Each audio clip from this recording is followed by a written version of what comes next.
Hi, everyone, and welcome to Café IBTTA. I'm Pat Jones. My guest today is Danny DeCrescenzo, president of MTA Bridges and Tunnels, also known as the Tri-Borough Bridge and Tunnel Authority, or TBTA. TBTA operates 9 tolled crossings linking the boroughs of New York City. These facilities handle approximately 900,000 daily trips and generate annual toll revenues of $2 billion.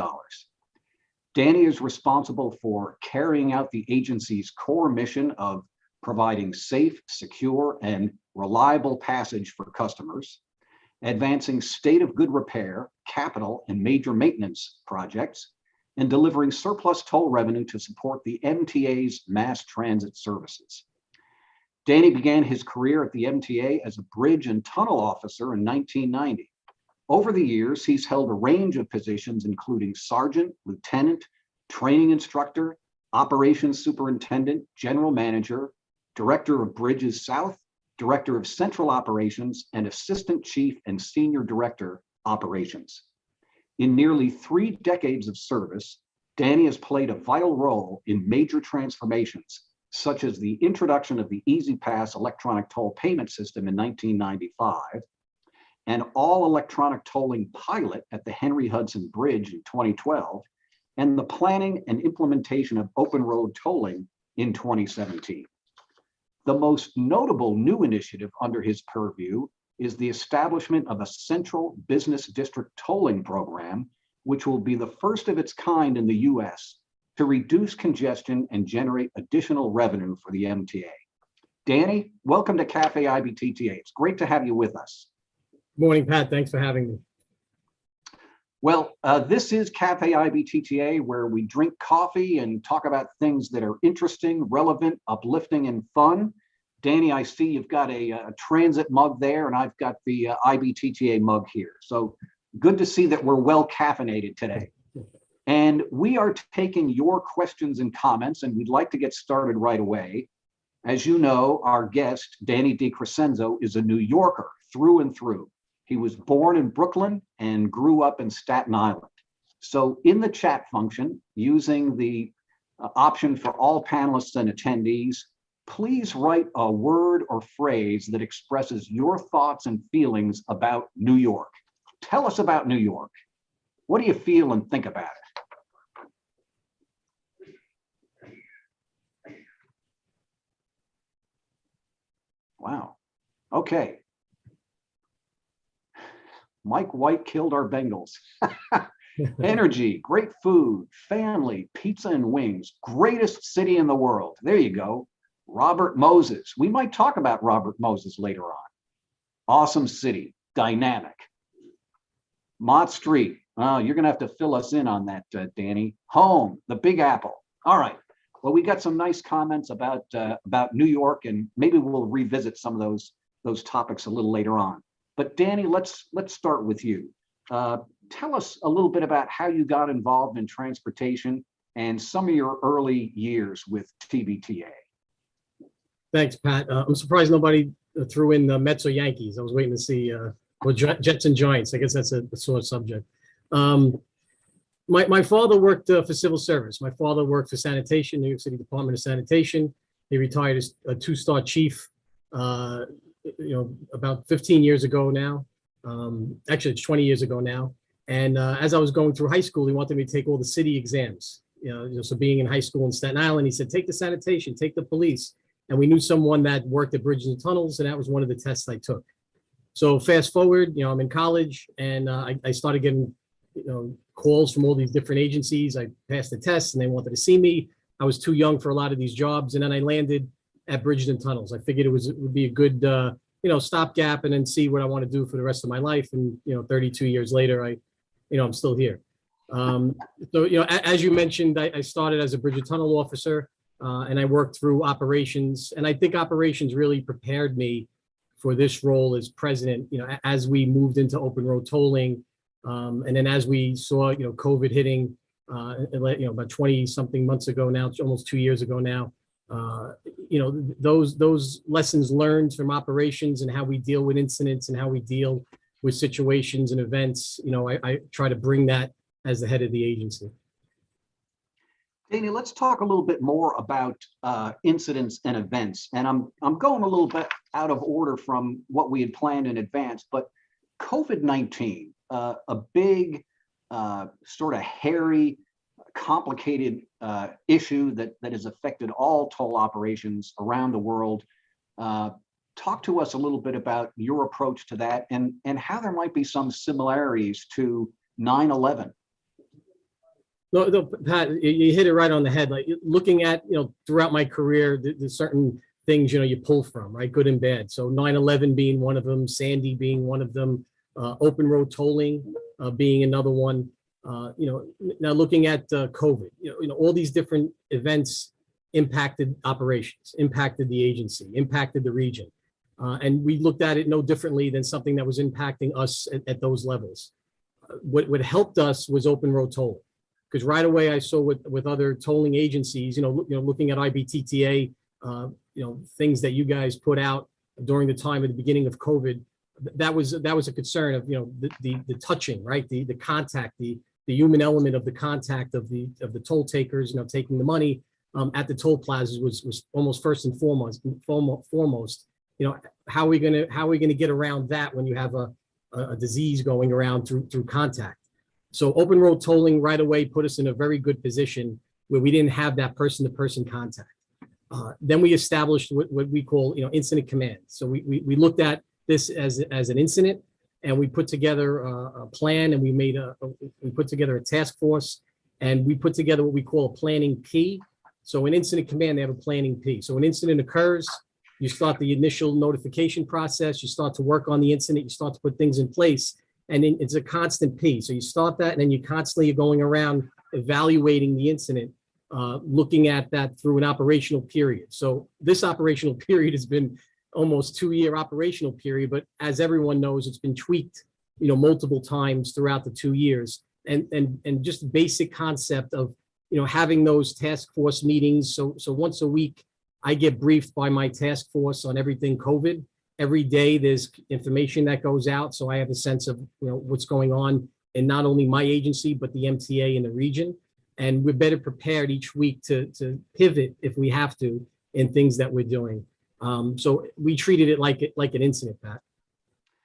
Danny, at one point in your career, the incident or emergency command center was sort of a temporary kind of thing. You would bring it up and you'd bring it down on a regular basis. But that's changed a little bit with 9/11 and COVID, right? 100%, Pat. We opened our command center as a point through operations when something happened. So, hey, we're going to have a snowstorm. Let's open the command center. Snowstorm is over. We're going to close the command center. Myself and 2 other managers at the time were in charge of it through operations. My ex-chief, Jim Fortunato, who retired into the sunset, great boss. And one of the other operations superintendents at the time. Come the morning of 9/11, I get a call from Jim Fortunato saying, listen, we got to open up the command center. We have something going on in the city. It looks like a small plane hit one of the Twin Towers. I mean, everybody has a story, right, of what they heard initially. We opened up the command center that morning and we never closed. So that was the incident or the event that led us to a 24/7 command center that, throughout the years, we built it up to basically monitoring, looking at all aspects of bridges and tunnels every day, monitoring all the traffic, VMS signs, incidents, coordinating with other agencies, IBTTA, working with Transcom. So that definitely was the event that opened us up and, kept us open. Danny, let's talk a little bit about innovation at MTA Bridges and Tunnels. And I see some beautiful hardware over your left shoulder there. And we know that MTA Bridges and Tunnels won the IBTTA President's Award for Excellence, as well as the Toll Excellence Award for Customer Service and Marketing Outreach. This was for the Tolls New York smartphone application, which was done in conjunction with the New York State Thruway Authority, the Port Authority of New York and New Jersey, and Conduit Transportation. Tell us a little bit about that award and the program that underlies that award. Well, Pat, first, I just want to thank IBTTA for recognizing this product and recognizing the team efforts. I know Robert Colarafi, a project manager for the Tolls NY app, Went to Anaheim to pick up the award.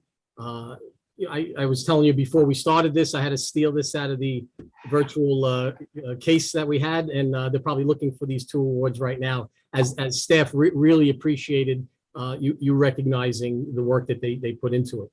The Tolls NY app came at a very opportune time. So mid June of 2020, we did a soft launch. And since then, over 1 million people have downloaded, 1.2 million people have downloaded the app.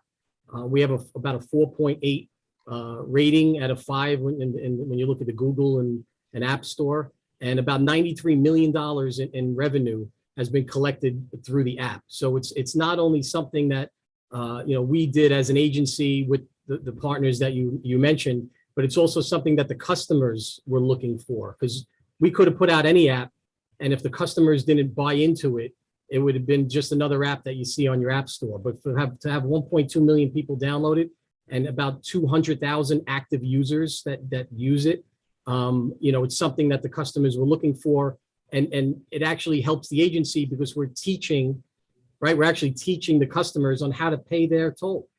We can't just assume that they know how to do that. So, I talk about like a learning and a doing stage, and I put that into a lot of different things that we do here. You can't assume that people are in that doing stage. Are they in the learning stage, and do we have to do something to teach them in order to be better at whatever we're trying to teach them at? And this was a great example of the work that the project managers did to get to this point, to teach the customers how to pay their toll with things that the customers were asking for in an app. Right. Our guest today is Danny DeCrescenzo, the president of MTA Bridges and Tunnels. He's the head of the organization that won the IBTTA President's Award for Excellence, as well as the Toll Excellence Award for Customer Service and Marketing Outreach. And we are taking your questions. Please feel free to put your questions in the chat function. We'd love to hear from you. But meanwhile, let's continue on this path of open road tolling. This was a big highlight of your career, or a spike in your career of activity. And you had to change a lot of things to implement open road tolling, and got directions, from above about how you're going to change your thinking, et cetera. Tell us a little bit about that, Danny. I can almost remember the day when I received a call from then President Don Spiro. And at the time, I was an assistant to the vice president. And he called me up and he says, "Hey, listen, Dan, everything that you know about operations, you're gonna have to throw out the window. We're going to go to open road tolling." And I didn't know what open road tolling was. I didn't even know what he was talking about. I knew the talks were happening. I knew we had a facility, the Henry Hudson Bridge, which had electronic tolling, which we still had the gates.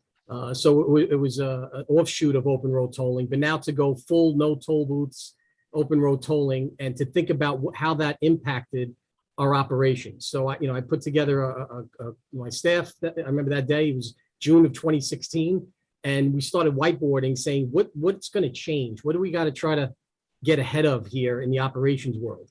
And simple things, Pat, like how are we going to do snow procedures on the toll plaza? There's a certain way that you plow the toll plaza, how you open up the different the lanes, making sure you have cash lanes and automatic lanes and easy pass lanes, make sure customers can get to.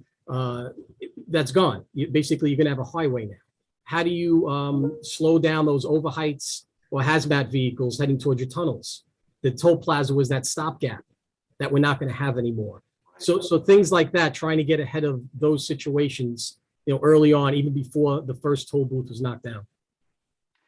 Now, going to open road tolling really sort of changed your relationship with the customers. And I'm thinking about what Robert said when he accepted the Toll Excellence Award in Anaheim. He had a slide that said something like, "We've never been further from our customers." And that's sort of a message about maybe how you need to change your operations and your thinking. Tell us a little bit about that. Pat, we use the toll lanes for different things. Like anyone that has a toll agency knows, you're putting signs up on the toll lanes. You have things that you hand out to the customers. You have your probably your biggest VMS sign, your variable message signs on the toll plazas. And when that's gone, how do you communicate? So the Tolls NY app was a big part of that, making sure that we're putting out the correct information on our VMS signs out there. at the facilities, working through social media, working with the MTA on social media, working through making sure that we're giving the right information to people that sign up for our customer alerts. That's real time, it's accurate, because the customers are smart. If you're going to give information that's not accurate, if you're saying that you have a backup at a certain facility and there's no backup, or you're saying traffic is free flowing, and if there is a backup, they're going to call you on it and they're going to stop using your service. So, trying to get that connection with the customers again. People using EasyPass. How do you communicate with them? What information do we have? Do we have their EasyPass? Do we have their emails that we can communicate? People that are tolls by mail customers now, that we're sending them a bill 20, 30 days later. What are we saying on the bill? Is there anything we want to try to get them into the EasyPass program? Are there other messages we want to put out there? So these are the type of things that we had to think about, like Robert said, being as far away from our customers, trying to, keep that line of communication. Rush Wicks has a question about another key incident in the life of MTA, and that was Tropical Storm Sandy. A lot of lessons learned from that. Can you fill us in on some of those lessons learned, Danny? Well, in 2012, another point in my career, as I mentioned, that I'll never forget. And I just remember getting pictures and videos from the command at the UL Cary Tunnel at the time, which just was named UL Cary right after the Brooklyn Battery Tunnel, as it was known, and watching water, flowing into the tunnel, watching water flowing into the Queens Midtown Tunnel. Hearing on the radio where, operations personnel abandoning Manhattan because the water was coming towards the tunnel. Never had these radio transmissions before, never had a facility that was fully closed for any long period of time. Never mind a day, you're talking weeks that we would have to take to get these facilities open again. So working the incident, right? That planning P, that incident command, working with other agencies, how are we going to move traffic? What's, how is it impacting our employees and our customers? How do we reach out to our customers? And then starting that planning P, that operational period of first trying to get these facilities open, working with the Army Corps of Engineers, getting the tunnels pumped out, all the water that went into them to try to get those facilities open again. And then the resiliency of how do we learn from this and make it better? So we only had one stage of flood mitigation at the time. It basically, we put flood mitigations up and we try to stop as much water from coming into buildings, usually, right? Low-lying areas, protection of vehicles. Now we have two stages of flood mitigation. Everything that we could do without shutting a facility, and then everything that we need to do with shutting a facility. So if I say we're going into stage 2 flood mitigations, those huge, big flood doors that you see at the mouth of the tunnels of the Queens Midtown Tunnel and the UL Cary Tunnel, we're going to be closing those. And if we close those, vehicles are not getting through. So we're now at that stage 1, stage 2, and a lot of the monies received from the feds, and we built up the resiliency at these areas, raising generators, raising pumps, making sure that we have those flood doors. We're definitely much better prepared at bridging the tunnels than ever before. I was thinking about communications during Superstorm Sandy, and as I recall, some of the communications technologies failed, but others, maybe older ones, actually were operating. Can you tell us a little bit about that? Yes, we're on UHF. Our radios are UHF, and they've worked through 9/11. They worked through Sandy. So our communication from borough to borough was fine. And we have things called bridges, which are very high. And on top of those towers, we have our antennas. So we're bouncing messages, radio transmissions, off our own structures. So we're able to communicate within the agency, and then working with our partners at NYPD and FDNY and Transcom. I remember Sandy working with Transcom for a regional meeting. And we got on the call, and it was just myself and Rich Hildebrand, who was my lieutenant at the time in Special Operations Division, and they threw it to us. So they started the meeting, and they said, "Okay, bridge of tunnels, what do you got?" And they wanted to know what we had, because they knew our tunnels were flooded, and they knew that what we were working on. And we kind of like kicked off the meeting on what was closed, what was open, what we can get through. So obviously those partnerships have improved throughout the years. But I would say for Sandy, that definitely the coordination was working as well. Superstorm Sandy really makes you think about sustainability and resilience writ large. And IBTTA has put together a task force this year on sustainability and resilience. And I know MTA Bridges and Tunnels is thinking about this hard. One of the things that that you've done to try to reduce carbon dioxide output is the Harlem River Drive connector to the RFK Bridge. Tell us about that and other adaptation and resilience efforts you're engaged in. That goes back to even open road tolling. So when we were looking at open road tolling, we knew where our traffic was metered, right? We knew where there was stop gaps. We knew where there was delays. And a lot of those delays happened at the toll plaza. So without the toll plaza, and you basically go highway to highway. So we knew the approaches to the facilities and the egress of the facilities, those were going to be key in the out years.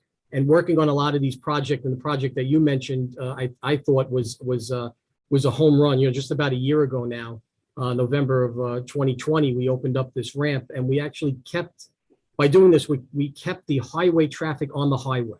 So before this ramp was opened, the 50,000 or so vehicles that crossed the Harlem River Drive span of the RFK Bridge would, if they were going in towards the George Washington Bridge, they were going to go, somebody was going to see a Yankee game, taking the Harlem River Drive, they would go into Harlem. They would go down 125th Street, 126th Street. There was a couple of traffic lights that would go into the neighborhoods.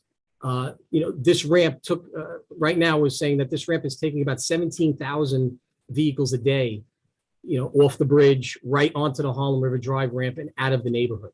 So these type of projects, looking at the FDR Drive, looking at the Belt Parkway, looking at the BQE extension to 65th Street, looking at the Whitestone Bridge, Cross Island Parkway, Bronx Whitestone Bridge split.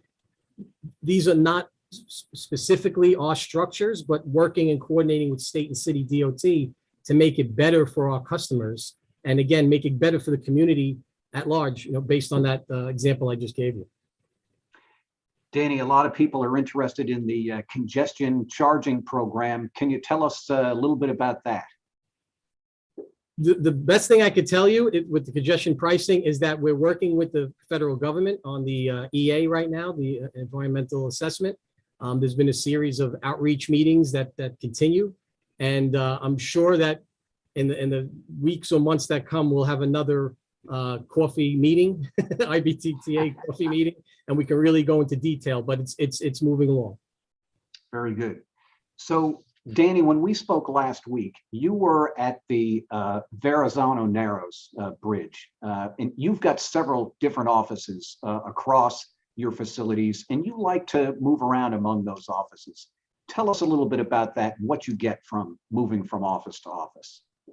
Well, coming from operations and basically working at every facility and command in the authority throughout my career, sitting in the headquarters building, which I'm at now at 2 Broadway, you feel like you lose a little bit of focus, and especially during COVID, where we had major projects still going on, Harlem River Drive ramp being one of them, redecking at the Throgs Neck Bridge, redecking at the Verrazano Bridge, not driving it, just looking at it on camera doesn't tell the full story. So driving around, looking to see how our facilities are operating, looking at the fluctuation of traffic, how it, dipped down during COVID, and now it's building back up again, how it's impacting our operations to date. Just to basically, what's the customer experience? What do they see? Say a little bit more about the customer experience. You mentioned to me when we spoke last week that the customer experience has become your new catchphrase. Say a little bit more about that. I got my automatic light went off. There you go. Okay, put it back on. You got to keep moving, huh? Well, I wanted to give a good customer experience to your viewers, so I wanted to make sure they could see me on the camera. To me, the customer experience is twofold. It's what we talked about communicating with our customers through the Tolls NY app, making sure we're giving good information through social media and other electronic information. Also making sure our VMS signs giving the right information. Just driving the facilities, and you see a tire tread from a truck on the roadway on Monday, and then you drive there on Tuesday and it's not there. It kind of gives the customer a sense of somebody's watching this facility, somebody's taking care of this facility, makes them feel safer. It makes them feel like that the money that they're spending on the toll is being used somewhere So that's what I'm pushing in my 2022. I look for new goals, and this is not a new goal, but I want it to be a focused goal for 2022 as our ridership, and I take ridership from transit, right? Our customers, our motorists that are driving our facilities, we're basically at the same numbers we were in 2019, and these may be new customers that for some reason now they're taking their vehicle, and we just want to make sure that we're giving a good product to them as they drive our facilities. Danny, when we started this conversation, I talked about some of the many roles that you've had, at least half a dozen different roles there at MTA.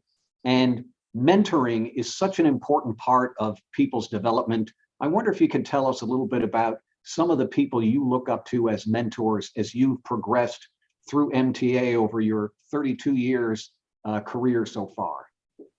Well, I have to start with my father. So I know my father, I said, worked in sanitation, but and my father used to have conversations with me as I was growing up, saying someone could be, and he used sanitation lingo, right? Someone could be a sandman, they called them back in the day, run their route, pick up garbage, run their route, and provide for their family, put their kids through college, and that's that's their life, and that's the way they want to work through their career, and there's nothing wrong with that.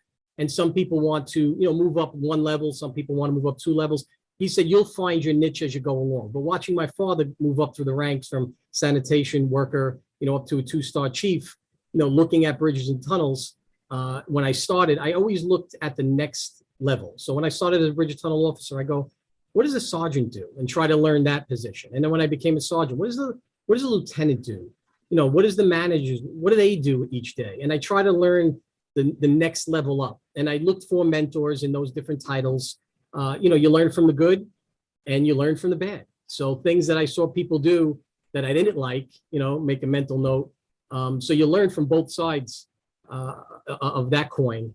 And that's kind of how I went through my career. And like you mentioned, Pat, 9/11 and Sandy and open road tolling, and now with COVID, unfortunately, these incidents or events, push you to, see where you want to go in your career. And those are all big events for me, and working with people, good people, and just trying to learn the job as I moved along.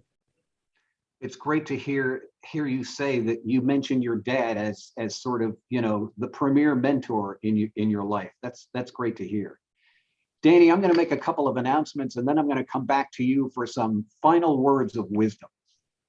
Well, everybody, don't forget to complete the survey at the end of today's program. We want to hear what you think, and we're constantly trying to improve. So we have several upcoming events. Tomorrow, December 2nd at 11 a.m. Eastern Time, IoT Security Challenges. The moderator is Mark Cantelli, VP and the head of Global Delivery for Toll Plus LLC. And then next week on December 7th at 11 a.m., Overcoming Barriers to Smart Mobility Hubs. The moderator is Maro Arefi, with Mobility Practice Lead with IBI Group. Then a week from today, our next Café IBTTA guest will be Brian Kelly. He's the Chief Technology Officer with the Ohio Turnpike and Infrastructure Commission. And next week also, December 9th, is IBTTA's Book Club. This is presented by the Task Force on Diversity, Social, and Racial Inclusion. The book we'll be discussing is I'm Still Here, Black Dignity in a World Made for Whiteness by Austin Channing Brown. Please watch the IBTTA website for further details on all of our upcoming programs, including those in 2022. And don't forget to complete the survey at the end of this program. Well, Danny, this has been a pleasure being with you today. What final words of wisdom do you have for our audience before we sign off today? I would just say, when I put my head on the pillow at night, the biggest thing is the safety of my employees, followed by the safety of, very closely by the safety of my customers. So, keeping people safe as much as possible in these days is my number one priority. So I know that everybody that's on this is doing the same thing, but that's what I would want to end with. Danny, thank you so much for being our guest today. It's been a pleasure. And to all our viewers, IBTTA members, be safe, keep in touch, and we'll see you down the road. Thanks, everybody.